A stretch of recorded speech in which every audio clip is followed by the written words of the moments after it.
नमस्कार देवियों और सज्जनों, व्यालोकवाणी में आप सभी का स्वागत है। और आज बात करेंगे बंगाल की। अकेले मैं इसलिए करूंगा क्योंकि पिछले कुछ दिनों से दौड़ भाग लगी हुई है, तो अपने पैनलिस्ट के साथ समय बिताना थोड़ा सा मुश्किल है। आज सुबह में जो आप लोगों को वीडियो का इंतजार रहता होगा, वो वीडियो भी आज मैं नहीं कर पाया हूं। तो अभी सीधा आप शाम में एक वीडियो देखेंगे, और ये करना इसलिए जरूरी था क्योंकि बंगाल की हालत बहुत ज्यादा खराब हो गई है।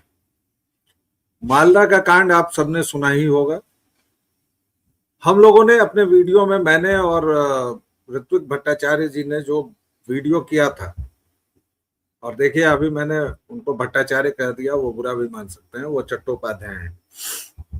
मैंने और ऋत्विक भाई ने जो वीडियो कहा था उसमें ये भी कहा था कि ये लोग इतने डेस्परेट हो चुके हैं, इतने कंगाल हो चुके हैं बुद्धि से, टीएमसी वाले, कि ये अब जुडिशियल लोगों पर भी हमला कर सकते हैं। और ठीक वही बात हुई। इन लोगों ने रात भर लगभग 7 से 8 घंटे जुडिशियल अधिकारियों को, 7 जुडिशियल अधिकारियों को कब्जे में लेकर रखा।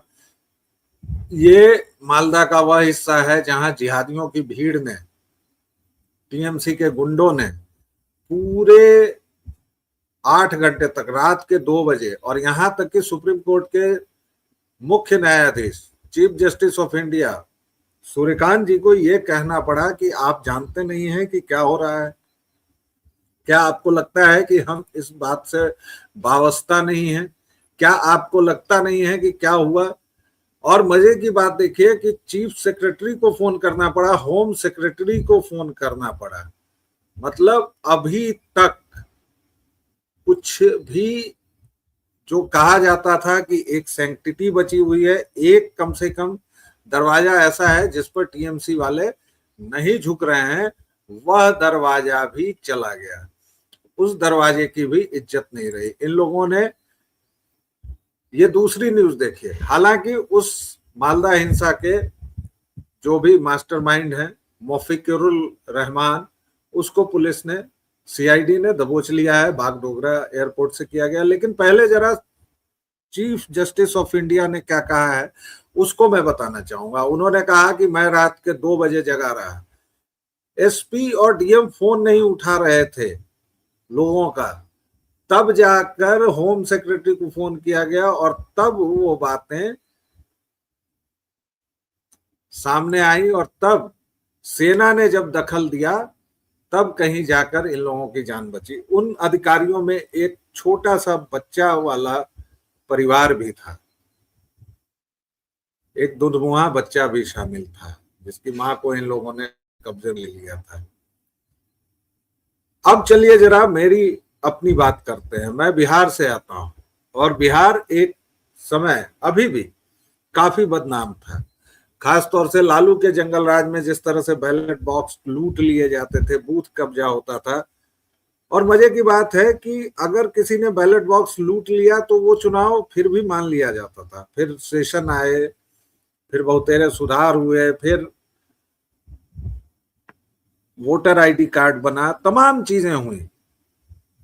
लेकिन बंगाल जो मैं घूम कर आया हूं और जिस तरह की खबरें आ रही हैं, 32 लोगों को अब तक गिरफ्तार किया गया है। और ये मास्टरमाइंड है मौफिकुरुल रहमान। ये 2021 में रजाकारों की पार्टी से चुनाव लड़ चुका है, जिसका नाम अब इन लोगों ने चालाकी से बदलकर AIMIM कर दिया है, all India Ittehad-e Muslimeen, all India Majlise Ittehad-e Muslimeen, AIMIM, जिसका मुखिया वही रजाकार ओवैसी है, जिसके छोटे भाई छोटे ओवैसी ने, छोटे पैक ने 15 मिनट की बात की थी। अभी रामनवमी के मौके पर मुर्शिदाबाद में आपने देखा ये लोग क्या कर रहे हैं। अभी आपने ये देखा कि मुर्शिदाबाद में पिछले साल किस तरह से बेचारे हिंदू बच्चे जो तब अनाथ हुए थे, आज भी वो अनाथ ही घूम रहे हैं। और ये व्यक्ति किसके साथ खड़ा है इसको देखिए, ये ममता बानो के साथ खड़ा है। और मजे की बात यह है कि ये कल्याण बनर्जी उसी भाड़ का करीबी है जो भाड़ संसद में प्रधानमंत्री के सामने नाटक करता है, कभी पूर्व उपराष्ट्रपति धनखड़ साहब की नकल उतारता है।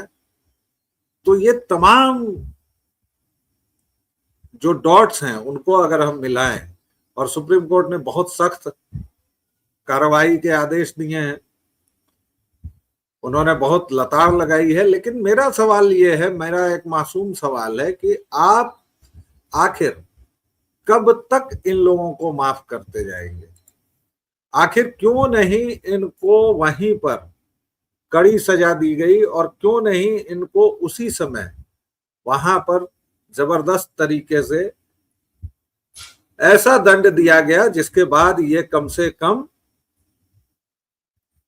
चुप रहें, या कम से कम इनकी आगे वाली नस्लें ऐसा न कर सकें, न ये दंगा कर सके, न कुछ भी कर सके। और मजे की बात यह है कि इसके बावजूद इसको क्या बोला जा रहा है? इसको बोला जा रहा है आंदोलन। और मैं आप लोगों को एक वीडियो सुनाना चाहता हूं, जब गिरफ्तारी के दौरान और बाद में ये जिहादी मौफिकुर रहमान ये बोल रहा है कि हमने जो करना था वो कर दिया, और ये आंदोलन है। मतलब जजों को, न्यायिक अधिकारियों को कब्जे में ले लेना आंदोलन है। मतलब मुर्शिदाबाद में दंगे करना। ये वीडियो सुनिए। क्या हुआ? হয়ে যাওয়া বৈধ ভোটারদের আন্দোলন চলবে। ডিলিট হয়ে যাওয়া ভোটার যতক্ষণ না উঠছে বৈধ ভোটার আন্দোলন চলবে। দাদা তোমার কি কারণে হয়ে যাওয়া ভোটার যতক্ষণ না উঠবে ততক্ষণ আন্দোলন চলবে। ভারতবর্ষ জিন্দাবাদ, ভারতবর্ষ জিন্দাবাদ। চলুন চলুন চলুন চলুন। ये आदमी यह बता रहा है कि आंदोलन चल रहा है और आंदोलन चलेगा। अब मुझे समझ में नहीं आ रहा है कि ये कैसा आंदोलन है जो न्यायिक सेवा के अधिकारियों को, दुधमुहे बच्चों को बंदी बनाकर, और उसके बाद पूरी बेशर्मी से, बेहुरमती से। बहरहाल चुनाव आयोग ने ये पूरा मामला एनआईए को दे दिया है। अब तक 35 गिरफ्तारियां हुई हैं, और ममता बानो लगातार बैकफुट पर नजर आ रही हैं। और ये बैकफुट पर ही नजर आ रहा है कि आज जब अमित शाह 15 दिन दौरे पर हैं, तब यह कहा गया है कि उनको, अमित शाह के लिए टीएमसी ने एक भद्दा मजाक किया है, एक गंदा मजाक किया है। उन्होंने शुद्ध शाकाहारी अमित भाई को यह कहा कि आपके लिए ये मांसाहारी भोजन हमारी चॉइस है, आप इसको फिर से खाइए।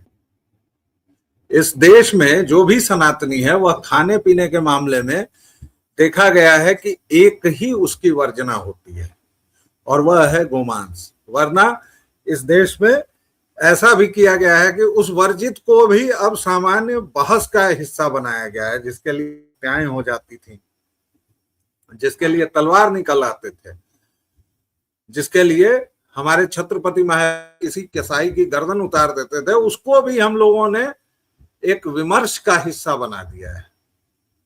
लेकिन अमित शाह, जिनके बारे में जाना जाता है कि वह विशुद्ध शाकाहारी व्यक्ति हैं, उनके सामने माछेर झोल, चिंगड़ी और पता नहीं क्या क्या की एक लिस्ट देना, यह सीधे तौर पर उस व्यक्ति का, उस राज्य का अपमान है जहां वह जा रहे हैं, जहां वह रह रहे हैं। और इसीलिए एक बार फिर से बिहार से तुलना करना मैं पसंद करूंगा, क्योंकि बिहार में एक समय ऐसा था जब जंगल राज था, आतंक का पूरा राज था, तांडव कर रहे थे सारे अपराधी। और तांडव एक गलत शब्द है, कहिए कि राक्षसी नृत्य कर रहे थे, नर्तन कर रहे थे। लेकिन उस समय भी चुनाव होते थे, ठीक से होते थे, अच्छे ढंग से होते थे। और बिहारियों ने वहां भी, बस अगर मैं अवनीश जी की बात उधार लूं तो ये 2 उंगलियों के कमाल से सत्ता परिवर्तन कर दिया। बंगाल में भी शायद यही होने वाला है, और इसीलिए ममता बानो घबराई हुई हैं, बहुत बुरी तरह से घबराई हुई हैं। लेकिन चलते चलते एक सवाल मैं इस देश की जुडिशरी से और इस देश की सरकार से पूछना चाहता हूं। मुर्शिदाबाद में 4-5 दिन पहले रामनवमी के दिन दंगा होता है, जिहादियों की भीड़, मुसलमानों की भीड़ हिंदुओं पर हमला करती है, तमाम तरह से होता है। आपने उसके बाद क्या एक्शन लिया? टीएमसी के गुंडों की एक वीडियो वायरल है जिसमें वो घर घर लोगों को आकर धमका रहे हैं। ममता बानो खुलेआम स्टेज से कहती है कि बीजेपी कॉर्बोना कॉर्बोना कॉर्बोना है। ममता बानो कहती हैं कि मैं चली जाऊंगी तो एक समुदाय आएगा 10 मिनट में तुम्हारे ऊपर सल्ला फेर देगा गर्दन पर। ये तमाम चीजें आप देख रहे हैं, क्या ये अच्छा नहीं होता? आपने 5 लाख सैनिकों को भेज दिया है, सीएपीएफ की 3000 से ज्यादा टुकड़ियां और सेंट्रल पुलिस फोर्स जो है वो सारा कुछ अगर मिला दें तो लगभग 5 लाख जवान इस वक्त बंगाल की धरती पर है। इतना तो शायद लोकसभा चुनाव में नहीं होता होगा डिप्लॉयमेंट। इतना चुनाव बिहार में तो मैंने नहीं देखा, उत्तर प्रदेश में नहीं देखा, जबकि ये दोनों बदनाम हैं कि इनके यहाँ बहुत ज्यादा हिंसा होती है। ये जो भद्रो लोग है, ये जो भद्रो लोग का बंगाल है, वह कैसी बात कर रहा है और किस तरह से चल रहा है, किस इशारे पर जाना चाह रहा है कि वह पूरी तरह से बंगाल बीमार हो चुका है और ममता बानो के पास इसका कोई उपाय नहीं है। अभी उनके मुस्लिम वोटों को तोड़ने के लिए रजाकार ओवैसी आ चुका है हुमायूं अकबर के साथ, आप उसका गठबंधन हो चुका है हुमायूं कबीर के साथ, और तमाम इस तरह की बातें हैं। 2-2, 3-3 नए छोटे दल बन गए हैं, कोई उन्नयन दल है, कोई आईएसएफ है, इंडियन सेकुलर फ्रंट, और इससे हंसी की बात और कुछ नहीं होगी, वो भी अपना ये जमा रहे हैं। रजाकारों की पार्टी बिहार में 5 सीटें जीतने के बाद काफी उत्साहित है। इस तरह की तमाम बातें हो रही हैं, लेकिन क्या हम कभी गौर करते हैं कि इसमें बंगाल की जनता का कितना दोष है? क्या हम कभी गौर करते हैं कि हमारी जुडिशरी आखिर केवल की लानत मलामत करके क्यों रह जाती है, उनको एक बड़ी सजा क्यों नहीं देती है, उनको इस तरह का दंड क्यों नहीं मिलता है कि आगे कोई भी दंगा न कर पाए? और उसके साथ एक छोटा सवाल ये भी, जिसके साथ मैं आप सभी दर्शकों को छोड़े जाता हूं, कि क्या ये अच्छा नहीं होता, क्या ये अच्छा नहीं होता कि हम लोग 6 महीने बाद ही बंगाल का चुनाव को देख लेते?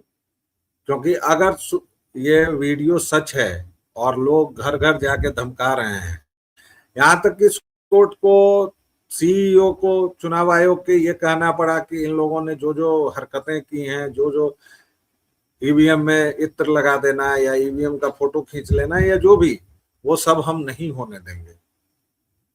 तो क्या ये अच्छा नहीं होता कि 6 महीने तक पहले लॉ एंड ऑर्डर को सुधारा जाता? क्योंकि ये पूरा जो बवाल है वो इसलिए है कि बंगाल में अब सरकारी कर्मचारी कोई नहीं बचे हैं। बंगाल में अगर कोई बचा है तो वो तृणमूल के कार्यकर्ता हैं, और इसीलिए शायद वहां पर किसी तरह का परिवर्तन नहीं दिखता है। अगर सरकारी कर्मचारी ही गुंडई करेगा तो फिर गुंडों से लोगों को बचाएगा कौन?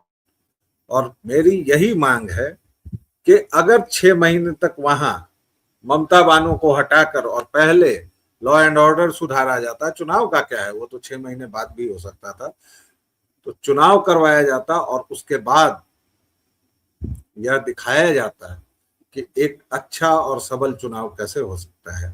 तो ये मेरे हिसाब से, ये मेरी छोटी बुद्धि में ये बात आती है, और तब शायद जनता भयमुक्त होकर वोट भी कर सकती। और अभी तो टीएमसी के तानाशाह का और टीएमसी के गुंडों का इतना आतंक है कि कोई ऑन कैमरा कुछ बोलने को तैयार नहीं है, वोट देने को तैयार नहीं है। तो भाजपा की राह इन सब ने मिलकर कठिन तो बना ही दी है। अब इन्हीं सब बातों के साथ एक आखिरी प्रश्न के साथ मैं आपको छोड़ के जाता हूं कि बंगाल की इस दुर्दशा का जिम्मेदार कौन है। जरा सोचिएगा, 30 वर्षों तक वहां कॉमरेड्स शासन में रहे, जिनके खूनी खेल का परसों अंत हो गया। 15 वर्षों से वहां ममता बीवी बनी हुई हैं, शासिका हैं। उन्होंने मोहम्मदन तुष्टीकरण के सारे बांध तोड़ दिए हैं कोलकाता में, लेकिन कैंसर फैल चुका है। कोलकाता में आप कहीं भी जाएंगे, लड़कियां नाम दाम के साथ मौजूद हैं। एक अजीब सी मनहूसियत पूरे कोलकाता में छाई हुई है। इस मनहूसियत से कोलकाता का समाज छुटकारा चाहता है या नहीं, ये सवाल उनके भी सोचने का है और आपके भी। अभी इतना ही, एक छोटा सा विराम, फिर मिलेंगे। तब तक के लिए जय जय सिया राम।